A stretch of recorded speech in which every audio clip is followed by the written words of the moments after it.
Hi, I'm Jen Sorensen, and some people, okay, maybe a lot of people, okay, yeah, I might be obsessed with paper piecing. It all started with this quilt you see here.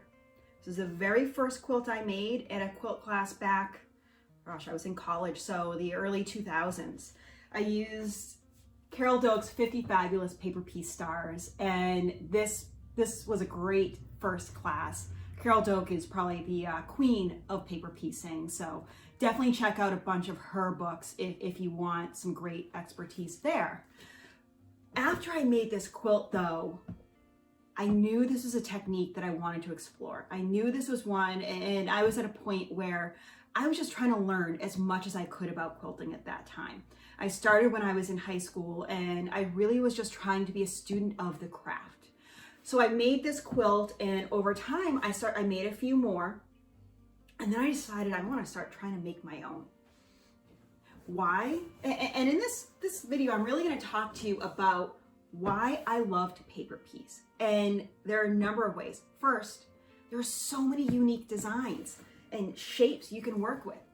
Take this one, my dazzling diamonds. You know, if I were to quilt this and piece this traditionally, it would require templates. It would require me to be extremely accurate to get these points and create this unique shape.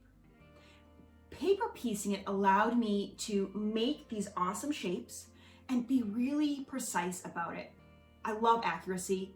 I'm not very accurate when it comes to cutting a 1/4 inch, sewing 1/4 inch, scant 1/4 inch, cutting it exactly.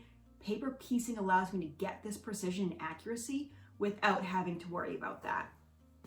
You know, the other nice thing is you saw some of the unique shapes there. Well, how about some of the unique shapes here?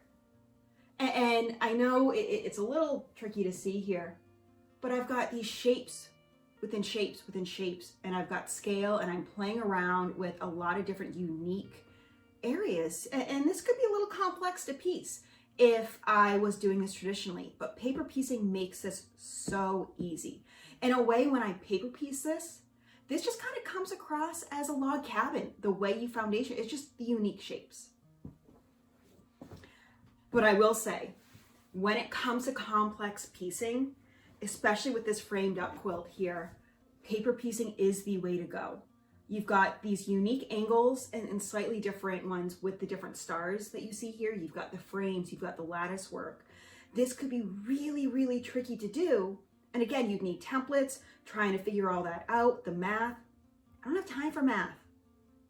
You know, all I want to do is cut a piece and sew it together. And with paper piecing, I can do that. It becomes so easy.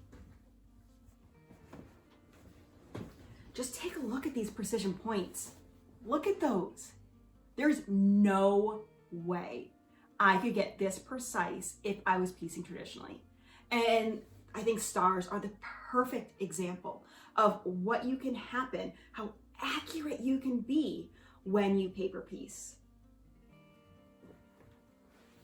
Now, sometimes I like to play with the design. I like to scale it up. I like to scale it down. I like to play around with things a bit. And that's where paper piecing can be really handy. In this case, all I had to do was take one of these geese and scale it up. Just increase the size 200% and replace it. And I've got one big one around a bunch of them. I mean, this is such a literal translation of a flying goose where I've got the arrow here, but I was just easily able to scale it up. And you can do that with a lot of patterns. Just put it into your printer, scale it up, scale it down. And instead of having to do funky math and come out with numbers that are like 1.582, which how are you going to cut that in your ruler and be accurate?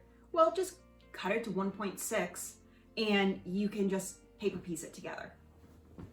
My Deco Dots quilt right here is the perfect example of that.